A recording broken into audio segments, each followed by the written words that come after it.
Greetings and God's peace be with you. My name is Kristofer Lindh-Payne and I'm one of the co-rectors at St. Francis Episcopal Parish and Community Center. It's good to have a chance to talk with you today. If you've been listening along over the last couple of weeks, this is the third in a series of 4 where I'm talking about the vows that actually form the Order of St. Francis. This is the Episcopal or Anglican order that I'm a part of, that I'm preparing to take vows of profession in just a short amount of time, really. And last week I spoke about poverty. The week before that I spoke about just vows and promises in general. But this week I'm going to talk about chastity. I remember as a young person, struggling as an adolescent with all sorts of life changes, body changes, and all sorts of drives, trying to make sense of that, and trying to make sense of that as a spiritual being, as someone who sought to have deeper relationship with God. And I gotta say that there weren't as many examples within the church that were as helpful to me as I would have liked. Finding a healthy sense of sexuality that was not grounded in shame, that was not grounded in judgment and a desire to control, it was a difficult thing to find. And I was grateful in college to stumble into the Episcopal Church and to find that there was a body within the Christian movement that was willing to talk about sexuality and all its beautiful intricacies and its complexity. Grateful to be a part of a tradition that welcomes and affirms all LGBTQ plus people. As someone, as a parish and community center that is open and affirming and a part of this order that is also open and affirming, I think the concept of chastity is one that gives you a lot of room to grow in, and it's something that I want to try to break open a little bit as we talk today.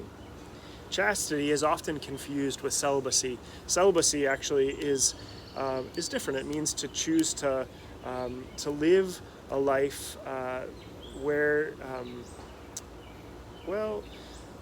you don't choose to enact any sort of aspect of your sexuality. Now, as someone who is married, as someone who is the father to an 8-year-old daughter, I was clear for me as a vocation that I felt called to all those things. So for me, faithfulness in this day and age means, how do I love my family? How do I live in connection and relationship to them? How do we order our lives together in that way?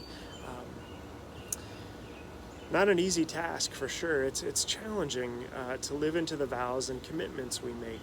But God gives us the strength and the guidance, the grace that we need to live into those promises. When I think about chastity, and I think about particularly the way that the Order of St. Francis defines it, there are a couple lines that I wanted to share with you. It says here, chastity is the decision to live with all in love, with respect for each person's integrity. I mean, that's a profound statement there. The decision to live with all in love. I mean, loving everyone can feel like an impossible task, especially when someone irritates you or someone hurts you. How do we live in love? And how do we respect the dignity, the integrity of every human being? It's definitely not a denial of one's sexuality and capacity for love, but a dedication of the whole self to God. I think often we get this wrong in the church. We deny, we repress, we try to control who we are as sexual beings made in the image and likeness of God. And I think that leads to all sorts of enactments and really damaging things that humans do to one another. But how do we live in a way that's, as this text says, free from indecency or offensiveness, and restrained from all excess, in order to be free to love others without trying to possess or control? Possessing and controlling, I think this really gets to the root of some of this, that how often in our desire to love do we fall short of that and seek to possess or control things? How often are we able to love freely as God loves us? I know for myself, it's seldom, if ever, and so when we think about the love of God as it comes into us, when we think about how each of us are created in God's image and likeness, when we think about what it means to embody the families that we're a part of, the communities that we're a part of, this whole self in body, mind, and spirit in this integrated way that honors the fullness of who we are. And for me, living a chaste life, participating in this Franciscan way of being, trying to embody chastity, is to honor the sanctity, the sacredness of our whole selves, recognizing that our sexuality is not disordered, but a part of who we are, and figuring out how to be that part of who you are in a way that doesn't hurt others, but in fact is really helps us to recognize that we're all part of creation. So I know that these reflections likely bring up way more questions than answers, and I hope that that's okay, because I think as we journey with these questions together, as God helps us to grow together as St. Francis Episcopal Parish and Community Center, and for me as a part of this brotherhood that I'm in, how we seek to be whole, how we seek to be loved and to be loved, how we seek to share that love with everyone we meet. I'm grateful for these Christian practices that are shaping who I am, and I'm glad to be in a community with you that where we're growing together, learning together, and trying to to be the best people that we can be. As we grow into the full stature of Christ, as we remember that we're made in the image and likeness of God, as we live into our promises, the promises made in our baptism, to seek and serve Christ in one another, and to love our neighbor as ourselves, to strive for justice and peace.